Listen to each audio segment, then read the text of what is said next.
profissionalmente, no exercício da função de ministro, como é que eram os debates sobre teses jurídicas, as tomadas de posições? Os senhores só discutiam em plenário ou discutiam também fora de plenário? Como é que era a deliberação jurídica no tribunal? Havia debate no plenário. Agora, alguns assuntos se deliberavam reservadamente, de uma maneira errada. Havia alguns assuntos que eram deliberados intramuros. Por que o senhor diz que isso é errado?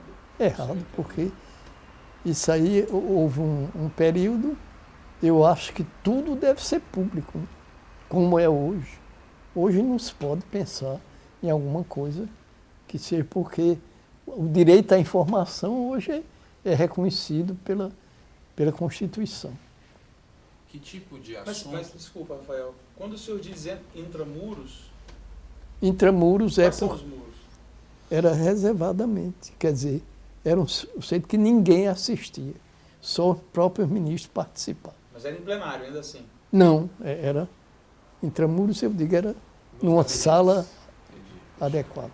Que tipo Agora, os assuntos que eram debatidos dessa forma reservada eram assuntos que diziam respeito a casos ou assuntos que diziam respeito a aspectos, por exemplo, de organização do tribunal, administração? Tudo isso era cogitado. Mas eram mais casos para ver se aquele caso devia ou não ser considerado para ser julgado. Entendi. Então, os senhores... Por que, ministro?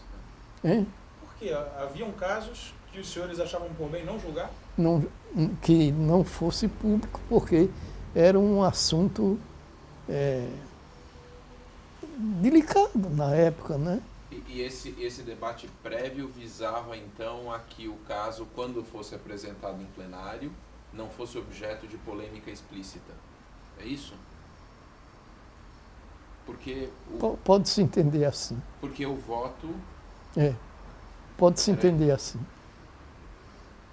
Isso, deixa eu lhe perguntar, o senhor se lembra mais ou menos, não especificamente, se o senhor se lembrar particularmente de um caso ou outro, seria muito bom, mas em geral, quais temas eram tratados nestes casos?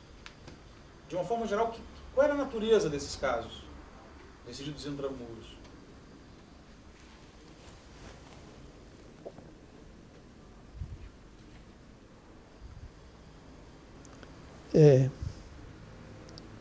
Hoje,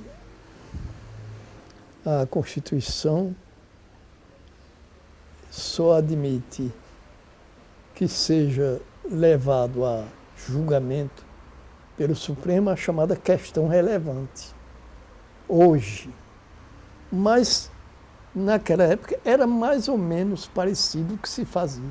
Se aquela questão devia ser considerada para ser julgada. E quando os senhores entendiam que uma questão não tinha relevância para ser tratada ali no Supremo, como é que os senhores dispensavam o caso? Como é que isso era? Largava-se? Não negava, arquivava.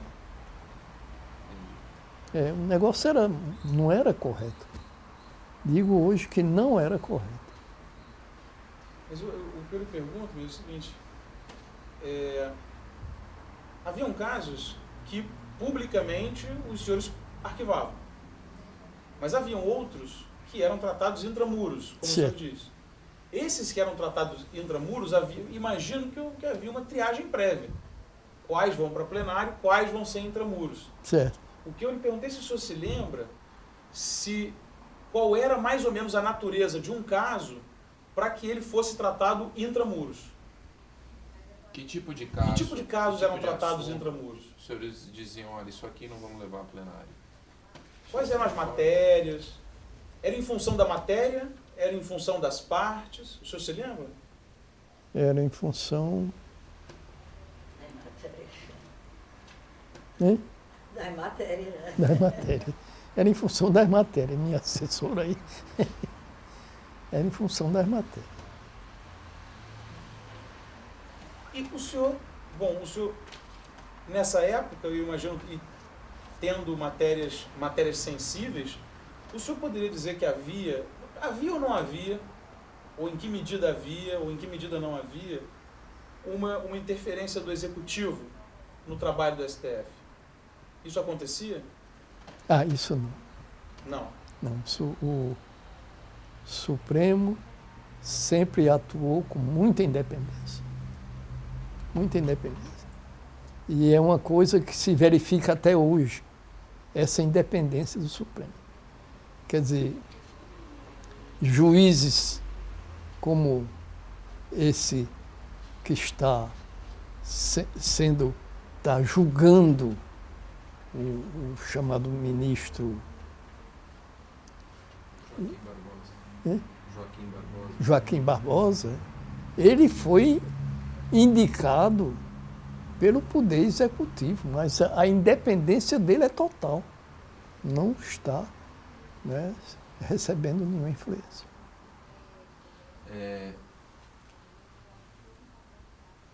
A gente pode dizer que o Supremo tinha independência por duas razões diferentes. Uma é porque o Executivo eventualmente não tentasse interferir no Supremo. Outra é porque o Executivo, mesmo que tentasse, o Supremo e os seus ministros não aceitariam a interferência. Não, o Supremo não aceitaria. O senhor havia tentativas que o Supremo não aceitava ou nem havia tentativas de interferência? Não, acredito que nem havia tentativa. Entendi. Ele respeitava. O senhor pessoalmente nunca viveu nenhuma Não, situação de constrangimento não, essa provocada coisa, pelo Poder não, Executivo? isso aí, acho que não. Entendi. Durante o seu tempo de ministro do Supremo Tribunal Federal, o que da sua atuação como ministro o marcou? Casos de que o senhor se lembre, episódios ou... que memória o senhor traz da sua atuação? Olha, na verdade,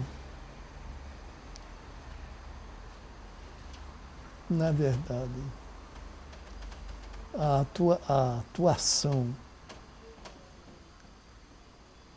atuação no Supremo, a minha atuação no Supremo foi antes da separação entre do Supremo e do Superior Tribunal de Justiça. Entendeu? Foi então que se fixaram aquelas competências. Antes dessa separação, o Supremo era muito mais poderoso, porque ele julgava tudo. E com a criação do STJ, do Superior Tribunal de Justiça, a parte relativa às leis foram tiradas da competência do Supremo. Quando essa alternativa institucional de separação da competência do Supremo para um outro tribunal superior, que depois vai ser o STJ, foi cogitada, como é que os ministros que ocupavam a corte viram essa proposta? O senhor Sim. O senhor foi favorável? Eu fui favorável e lutei por isso, mas houve certa reação, porque alguns ministros queriam que fosse mantida que não fosse feita essa separação. O senhor hoje, quase 25 anos após a Constituição, julga que essa separação foi um acerto? Acerto, absoluto. Por quê? Justamente por isso, porque a sobrecarga que o Supremo tinha foi aliviada com a criação de um novo tribunal e também porque a Corte Supremo ficou como uma corte mais constitucional, puramente constitucional. Que, aliás, o modelo existe até internacionalmente, porque na Alemanha é assim. Na Alemanha é assim. Isso, eu gostaria de fazer um adendo, que é aqui na sala também estão presentes, quase a totalidade do tempo, a senhora Leide Maier, esposa do ministro, e senhora Rafaela Maier, filha do ministro.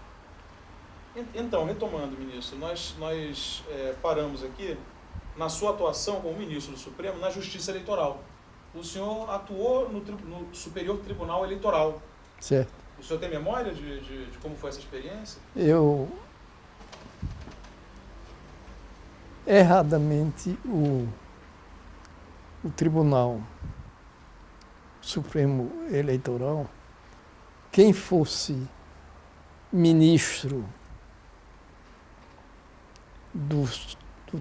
chegasse a vez de ser ministro do Tribunal Superior Eleitoral, tinha de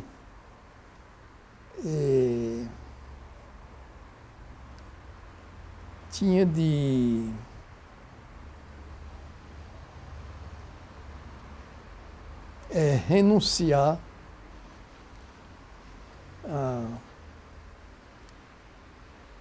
à presidência. No caso, o ministro, quem me antecedeu no Tribunal Eleitoral foi o ministro Décio Miranda. E o ministro Décio Miranda, como ele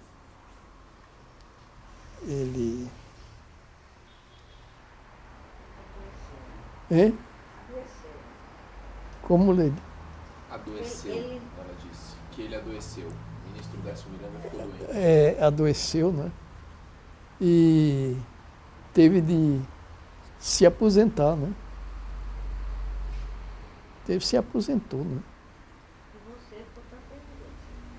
E fui à presidência do Tribunal Superior Eleitoral, mas por um breve tempo, substituindo o ministro Décio Miranda. Anos 70, início dos anos 80, como é que foi atuar na Justiça Eleitoral justamente nesse período? Anos 70, início dos anos 80...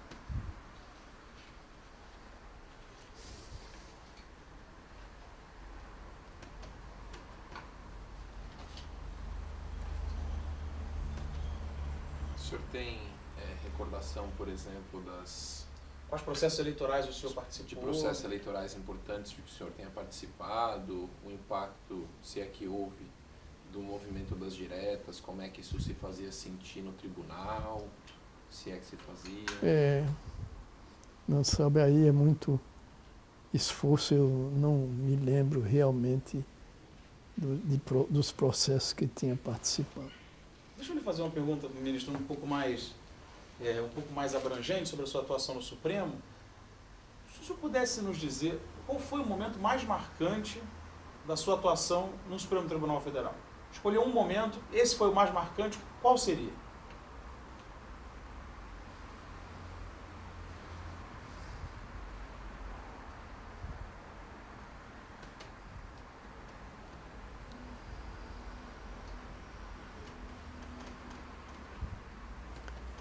Houve um momento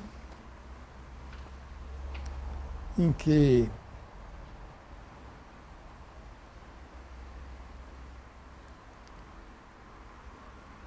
a primeira e a segunda turmas foram presididas simultaneamente por mim e pelo ministro de Jaci Falcão, ambos procedentes de minha terra natal, de Monteiro.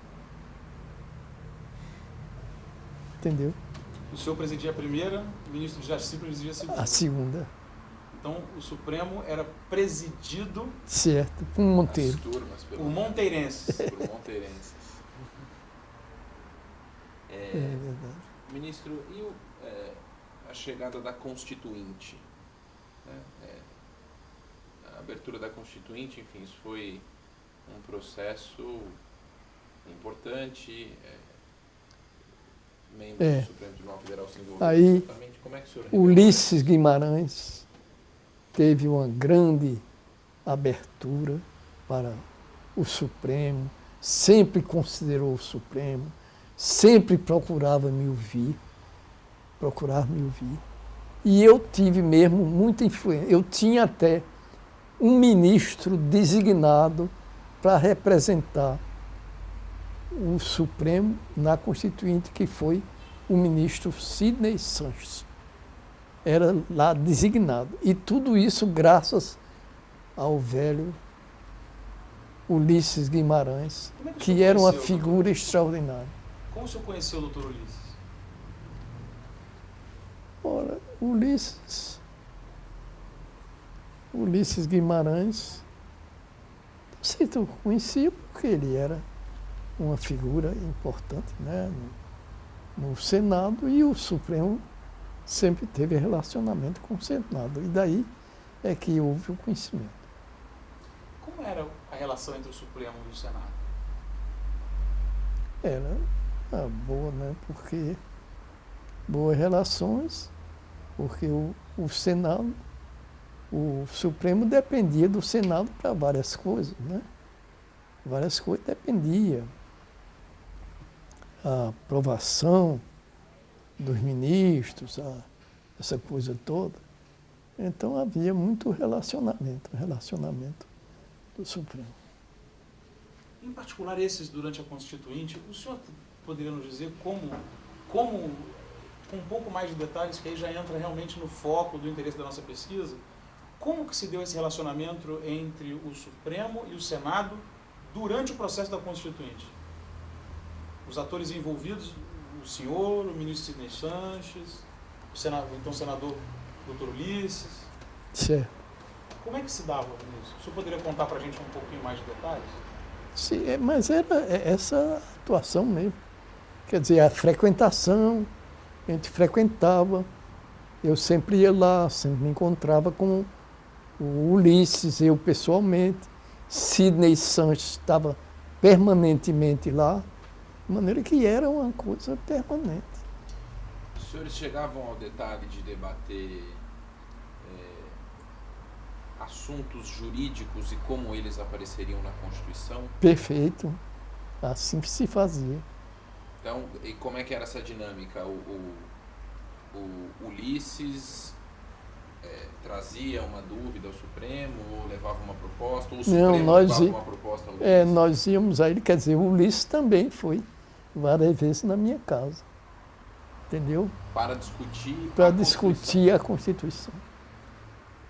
E também o Supremo tinha o seu Sim, emissário tá lá, certo. o Sidney Sanches, Era realmente uma que levava as propostas. de duas mãos. O senhor se lembra de algum tópico específico de conversa com o Dr. Ulisses? O senhor se lembra de alguma demanda específica que o Dr. Ulisses lhe fez? Algum ponto específico da Constituição que ele pediu sua opinião? Sim, ele perguntou uma vez se devia indicar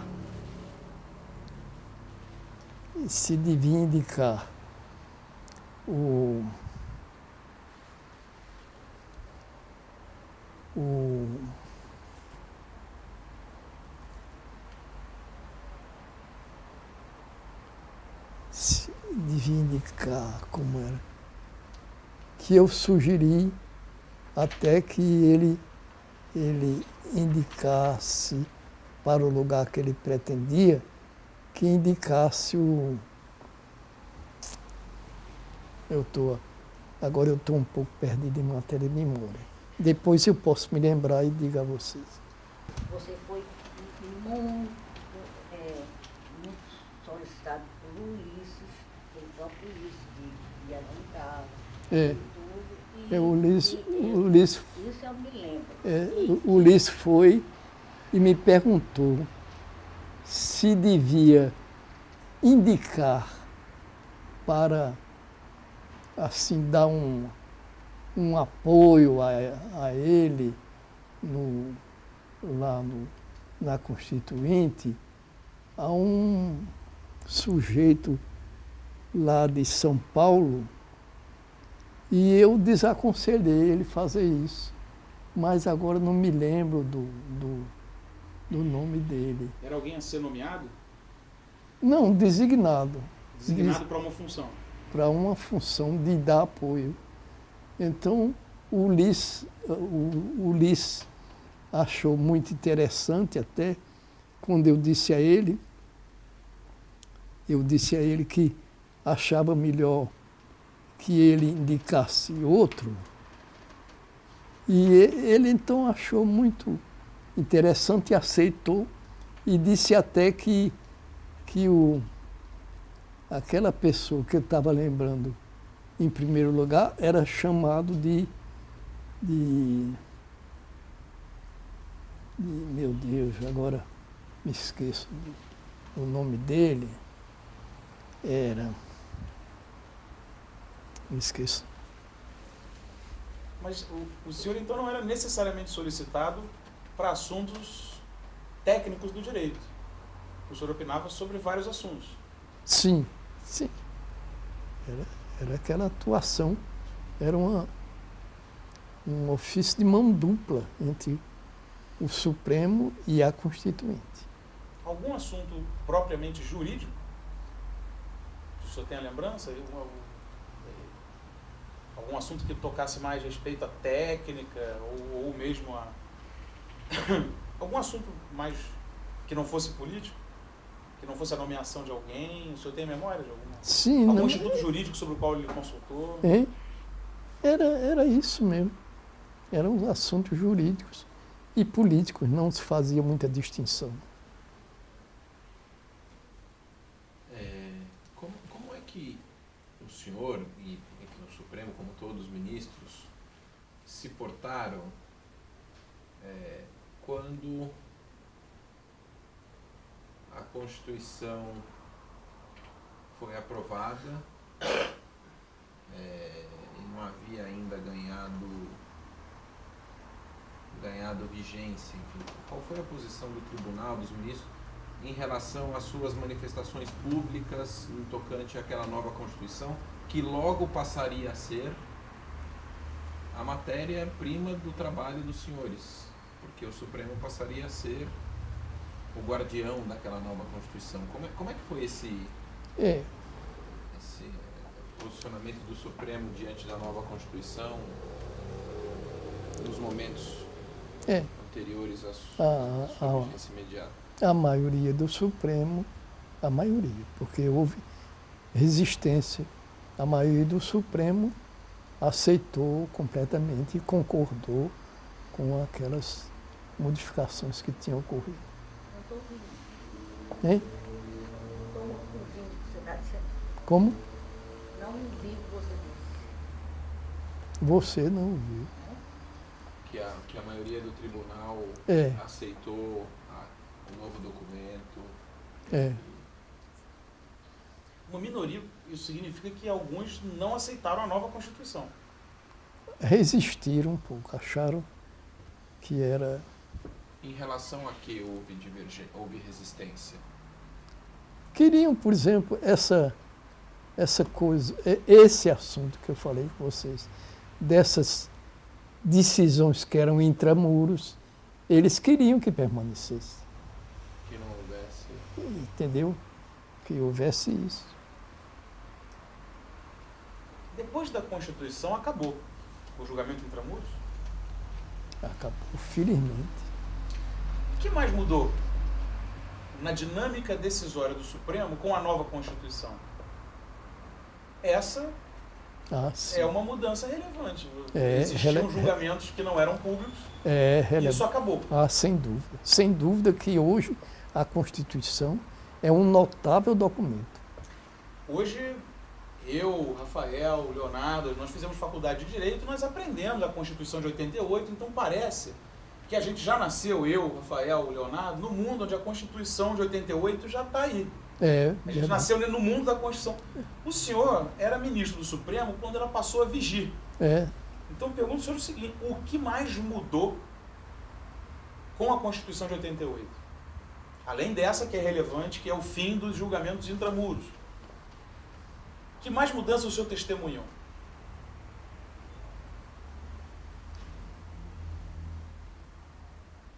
Mas são essas mudanças mesmo que eu digo.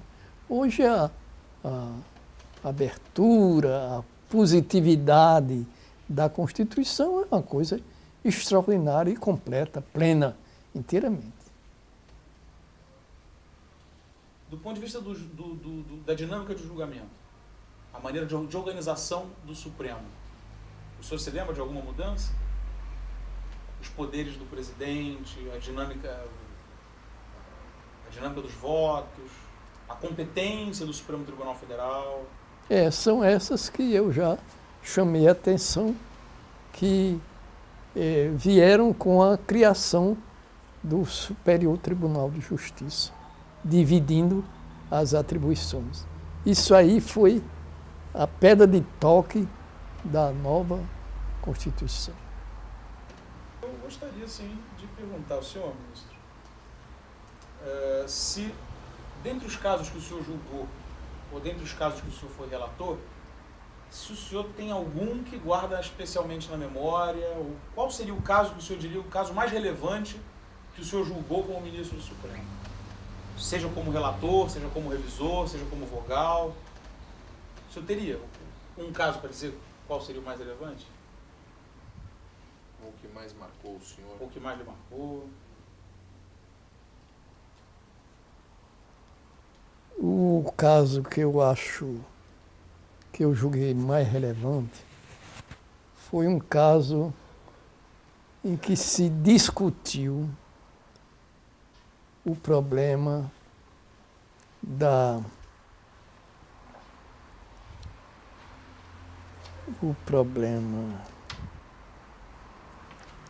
como é que se pode dizer?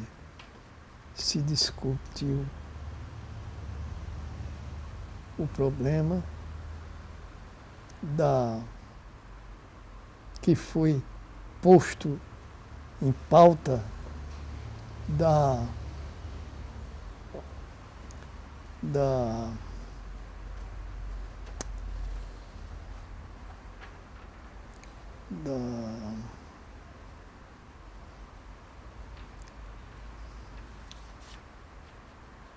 Interceptação telefônica?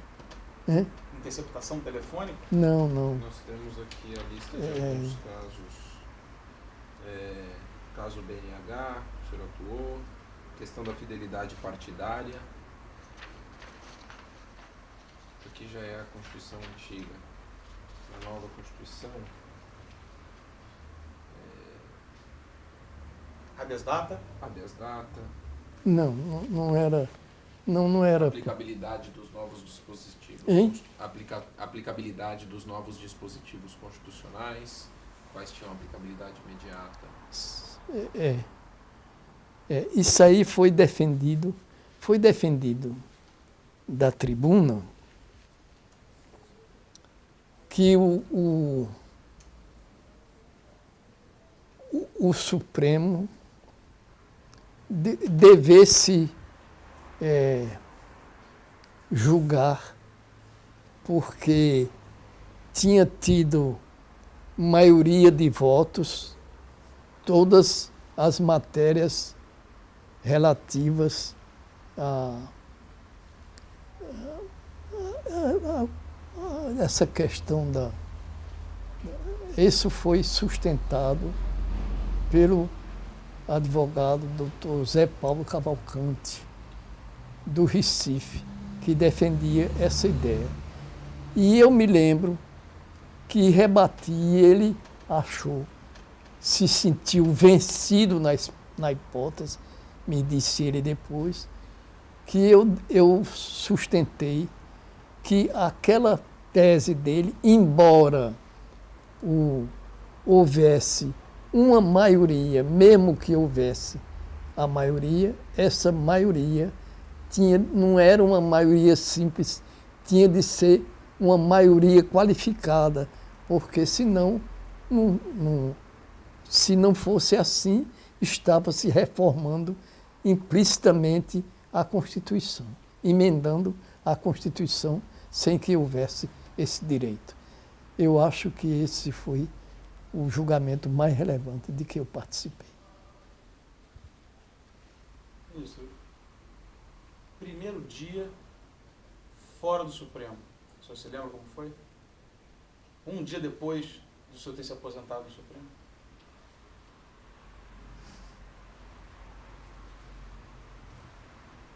Eu me aposentei. Quando eu me aposentei do Supremo, eu já estava aqui, não era ali? Não? Era lá. Passamos ainda Hein? vários anos em Brasília. Hein? A gente ainda passou vários anos em Brasília, porque É verdade. a gente só voltou para cá quando Rafaela Certo. quis voltar para cá. Exatamente. Quis voltar É. não, porque ela já nasceu lá. Mas É isso mesmo. Eu me aposentei, mas no dia seguinte, a aposentadoria, eu fiquei atuando lá como parecerista, como essa coisa. ele deu até pouco tempo, né? É. Ele dava parecer. Muitos pareceres. E de mais ou menos um ano para cá É, é que ele deixou. Porque é verdade. Saudades do Supremo, ministro?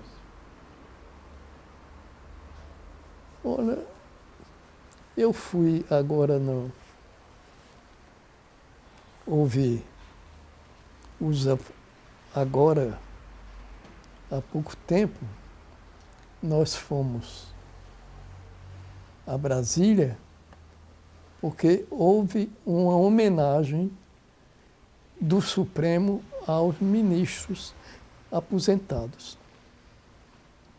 Então, realmente, ali eu tive a oportunidade de rever aqueles antigos colegas e me foi muito grato, muito grato.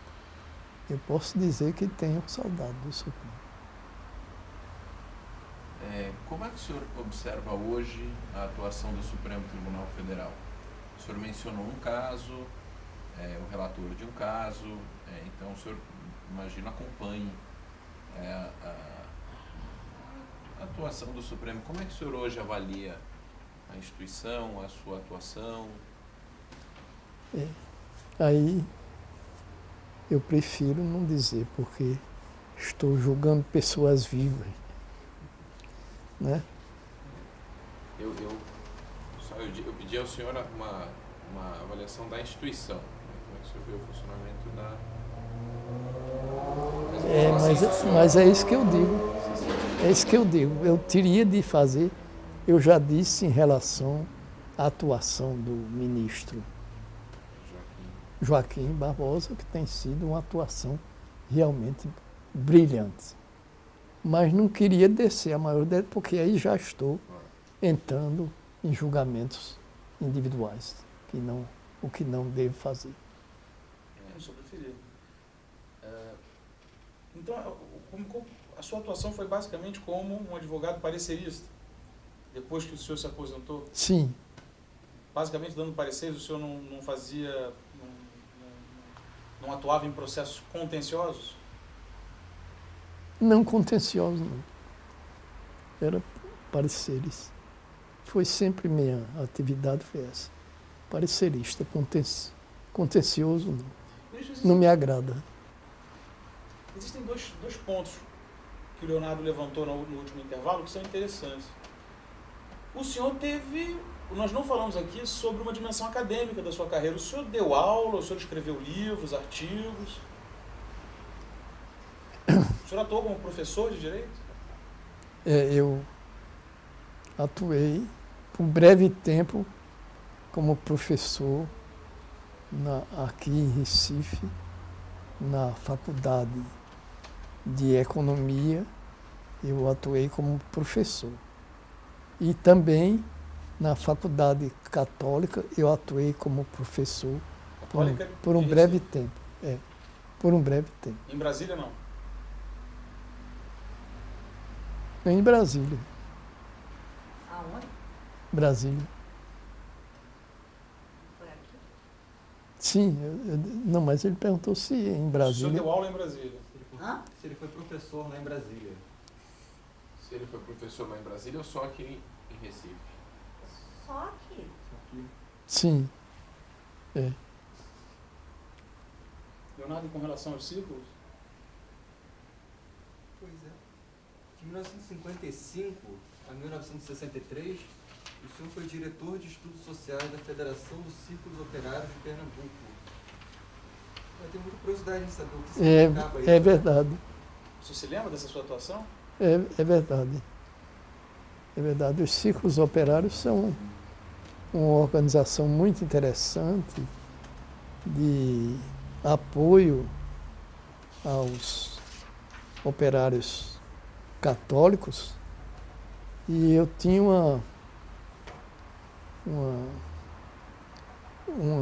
uma ligação muito grande com sacerdotes católicos que atuavam nesse sentido, sobretudo um chamado Padre Costa Carvalho, que dependia muito de mim, pedia muito o meu apoio, essa coisa toda. Isso aí eu me lembro bastante. Padre Costa Carvalho são um padre que o senhor conheceu durante o seu colégio ou depois? Quando o senhor estudou lá no Salesiano ou depois? Não, depois. Como é? Deixa eu aproveitar então a pergunta do Leonardo para perguntar como era a sua vida religiosa. O senhor era um católico praticante? Eu sou católico praticante, Até hoje? até hoje. E hoje o senhor mantém as relações com padres ligados a movimentos operários? Certo, Ainda hoje? ainda hoje. Rafael, eu não sei contar você, mas eu acho que já... Ministro, alguma coisa que nós tenhamos deixado passar, que o senhor queira falar? Alguma pergunta relevante com Alguma- relação à sua atuação que o senhor acha que nós deixamos de fazer? Que o senhor gostaria Não, de vocês falar? fizeram tudo, vocês não me deixaram nada por esclarecer. Tudo e mais Esclarecer, um pouco, né? vocês fizeram, puxaram mesmo tudo. Tá tudo bem. Ministro, para finalizar nossa entrevista, eu queria saber se o senhor gostaria de deixar então uma mensagem final. O senhor gostaria de deixar uma mensagem final aqui na nossa entrevista? A respeito, eu estive à disposição de vocês que vieram aqui, que me inquiriram com muita competência, com muita dignidade, com muita... Então eu quero agradecer realmente a presença de vocês e a maneira de como vocês atuaram, que foi muito digna e muito correta.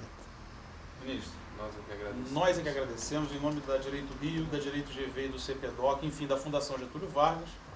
Eu queria que o senhor soubesse que para nós é uma imensa honra contar com o seu depoimento aqui no nosso projeto e que o senhor agora faz parte da memória viva do Supremo Tribunal Federal. Muitíssimo obrigado. Obrigado a Está vocês. encerrada a entrevista.